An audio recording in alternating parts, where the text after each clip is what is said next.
you read the title of this video correctly. I am done with running. Who am I kidding? I'm never going to be done with running. That's crazy talk. But I am done with road running races for a little bit. So I have had quite an eventful road running season. Month of April, I ran my first full marathon. And then at the end of April, I broke my personal best on a half marathon, taking 14 minutes off of the last half marathon time that I did. So I did the half marathon in 2 hours and 3 minutes, previous time being 2 hours 17. And I am over the moon about those results. What I am done with road running about though is I am now moving into the trail season, so trail running, because down here in winter in KwaZulu-Natal, there are so many beautiful trail runs to do. And I've got my goal set on doing the Kranskloof race, and that happens on, I think, the 20th of August. And I'm going to be doing the 22-kilometer race. There's 3 distances, so the 6, the 16, and 22. And for context, I attempted this trail run in 2001. I had only been running for about 4 months, 5 months at max, and very periodically. So I was completely undertrained. I was completely unaware of the challenges of trail running. I mean, I'd probably only done 1 trail in preparation for this run. Did 0 long runs, no prep whatsoever. I just went out there and I quit. I didn't even finish the race. I quit. I called it a day. So I'm going back to go and beat this race and hopefully set a really good time.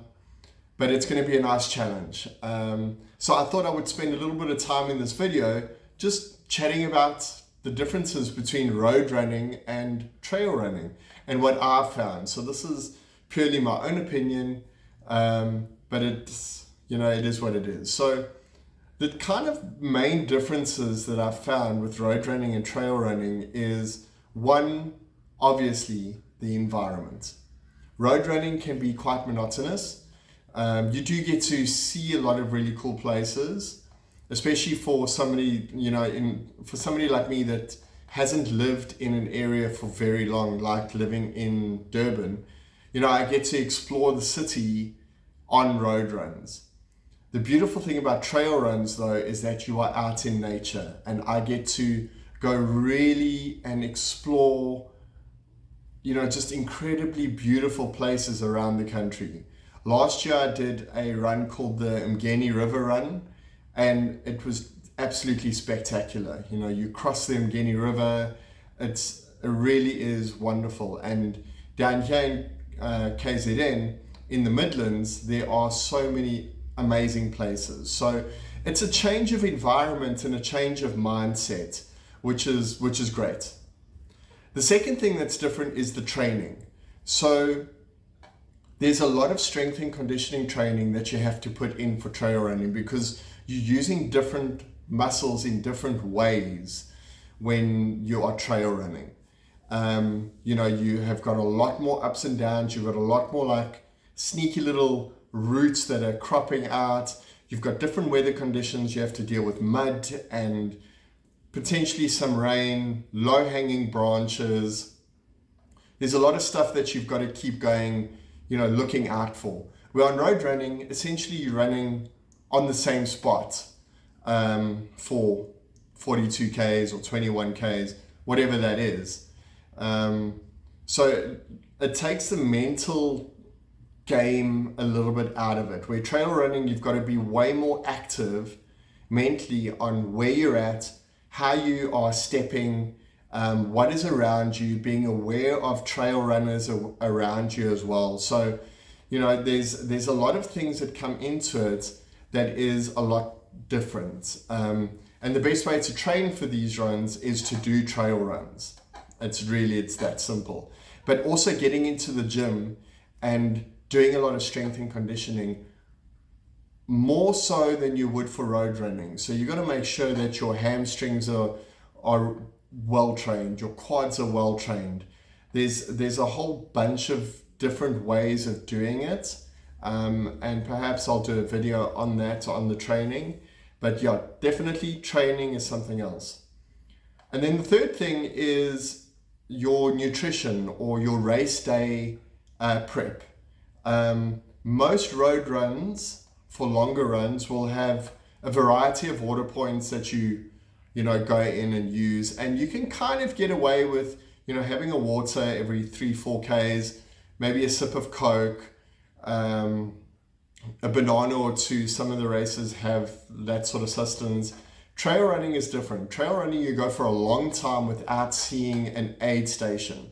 So I've got to make sure that I have got necessary nutrition on me to sustain me and to keep the glycogen stores stocked up. Because you can go for 10 Ks without seeing an aid station. So I've got to be very careful, especially as a diabetic, on the nutrition that I have with me, and as well as my water and electrolytes. Obviously something that I didn't know when I first did like very long trail runs. So nutrition is vital, as well as safety precautions on the run. So making sure my phone is charged, making sure my watch is charged, making sure that I've got whatever I need on me so that when I'm out there and I'm not surrounded by people, I can make my way through.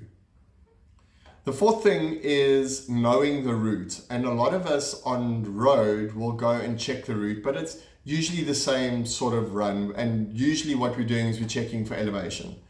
On trail running, it's so important to know the route, and if you can, download a GPX file to your smartwatch so that if you do go off course, because sometimes the markings are a little bit sketchy, that you know exactly where you are so that you don't get too lost if you take a wrong turn. So knowing the route is a way to keep yourself safe and get yourself to the end of the race.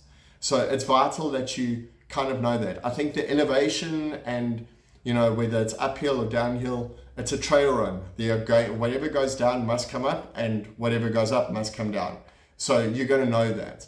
I think knowing the route, or at least being familiar with the route, helps you mentally to prepare, as to say, well, I know exactly where the turns are or where the cutbacks are. So it's quite a thing to get to know. And then lastly is your footwear. And this is something that I've learned over time, but not all trail shoes are created equal. Right now, I started with a pair of New Balance. Right now I'm running in a pair of Reebok Trails, which I've gotten used to. They're not the most comfortable shoe, but a pair of insoles sorts it out. I will do a review on the New Balance versus the Reebok, but what I do like about the Reebok is that the lugs on the bottom of the shoe are quite deep. They're deeper than the New Balance, which gives me an added sense of security when I am either going up or down and on kind of weird, sketchy terrain. So I absolutely recommend that you choose your trail shoes very carefully, because that's going to be your recipe for success. You don't want to be twisting your ankle or sliding somewhere that you could have been sorted out with a good pair of trail shoes. I'm excited though. I'm excited to get into trail running season, and it's going to be a lot of fun. And yeah, hopefully I can get some content on the trails and show you guys. But for now, I am done with road running, but trail running is still there.